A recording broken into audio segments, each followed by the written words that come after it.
Hi everybody, my name's Lulu, your humble guide and longtime South LA resident. My good friend and aspiring city planner Derby is helping out as I try to answer your questions about what exactly is a CPIO and how will it affect me and my community. Great, I love talking about city planning. First, Derby, let's talk about the community plans. But I thought we were here to talk about CPIOs. Have patience, Derby. The community plans are where it all starts. Most cities have a general plan with the land use element that serves as a blueprint for how the city will grow. In Los Angeles, the land use element is split up into 35 community plans. We are such a big city. South and Southeast LA are two of the city's 35 community plans. In 2007, the city began an in-depth process to update these community plans. During this multi-year program, we have had a great dialogue with South LA communities and drafted 2 new community plans. The plans identify a vision for how communities will develop over the next 20 years. They prioritize several important goals, including encouraging investment along commercial boulevards, especially for healthy restaurants, grocery stores, healthcare facilities, banks, and fitness centers. Regulating over-concentrated land uses like fast food, auto repair, and liquor stores. Creating housing opportunities for a broad range of households and ensuring that there is housing for the most marginalized of Angelenos. Encouraging residents to use existing bus and light rail lines to help reduce traffic and improve the air we breathe.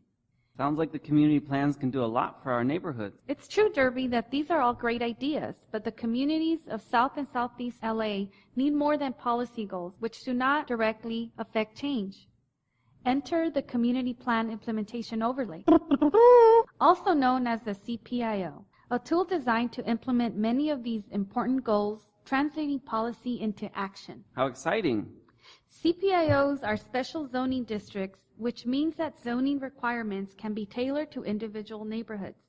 This will help communities carry out the goals and policies from the community plan. It does this by adding to the existing zoning in 2 important ways. Restrictions on land uses we have too many of, and incentives for the ones we want more of, and rules that ensure new buildings are well designed and add to the visual quality of our neighborhoods. But I still don't understand why a CPIO is necessary. The short answer is, the goals and policies outlined in the community plans are aspirational and act as a guide, whereas the CPIO rules are mandatory for any new building. In other words, it gives the community plan teeth. These rules are also specific and measurable. Ooh, I love numbers. The CPIO has been divided into 4 districts, which are the Corridors District, the Transit-Oriented District, Industrial District, and Residential Standards District. But South and Southeast LA are so big. 4 districts don't seem like enough. Right, Derby, because a one-size-fits-all approach would not work in our very large community. The districts are further divided into sub-areas.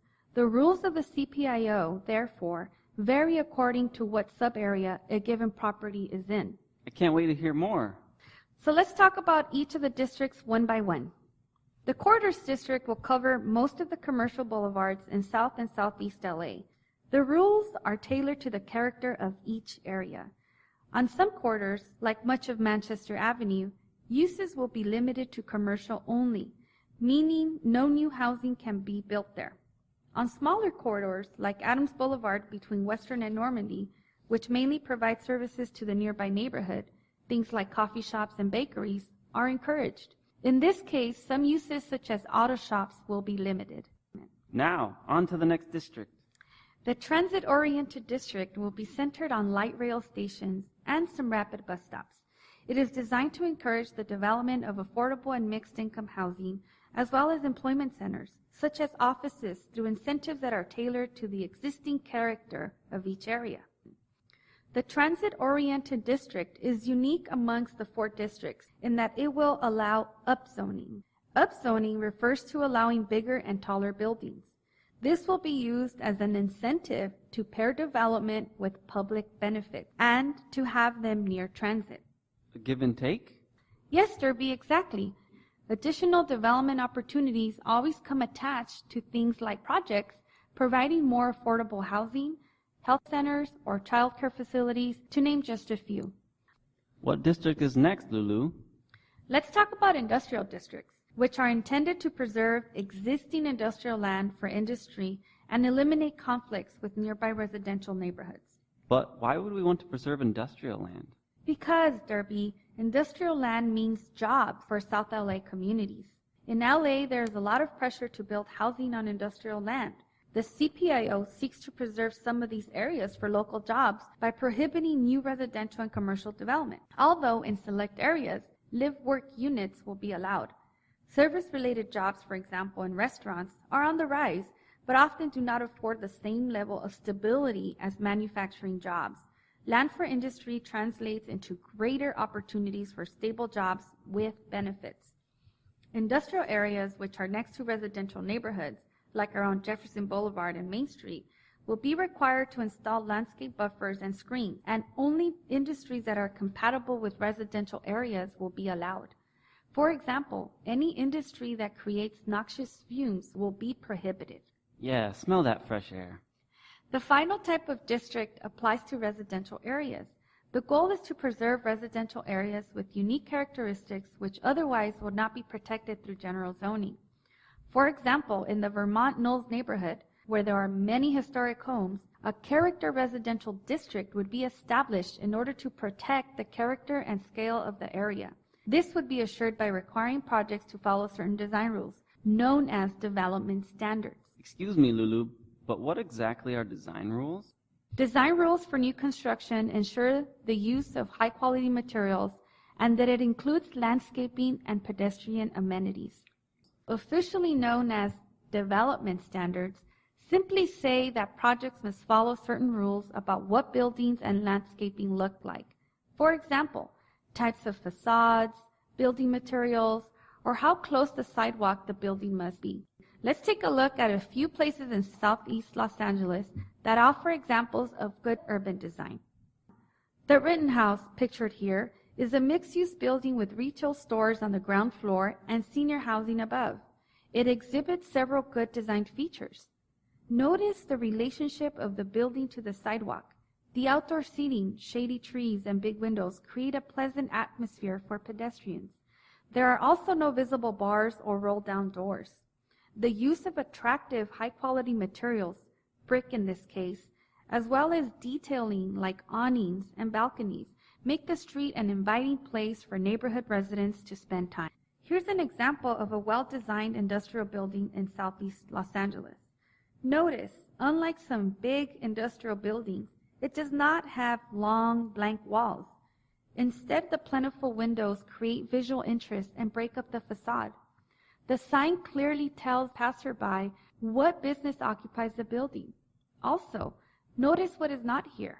No tangled, dangerous barbed wire fencing or outdoor storage to detract from the quality of the street environment. Ooh, pretty.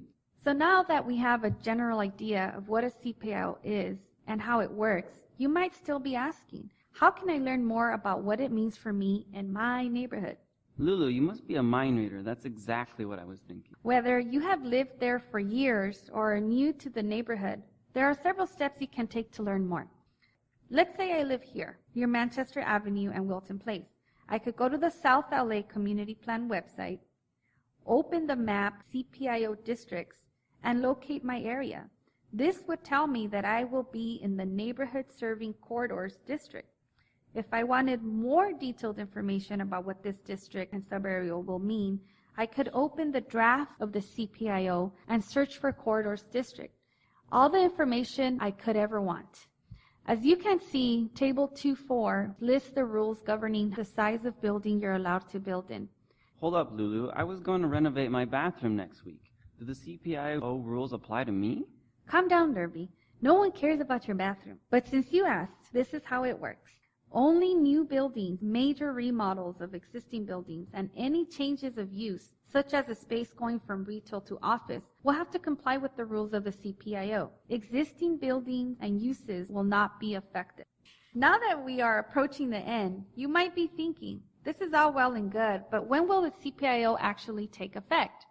Well, the answer is as soon as the community plans for South and Southeast LA are adopted by the City Council. All of the planning department's information about South and Southeast Los Angeles community plans and their CPIOs is available at the websites. Stay tuned to our website for updates.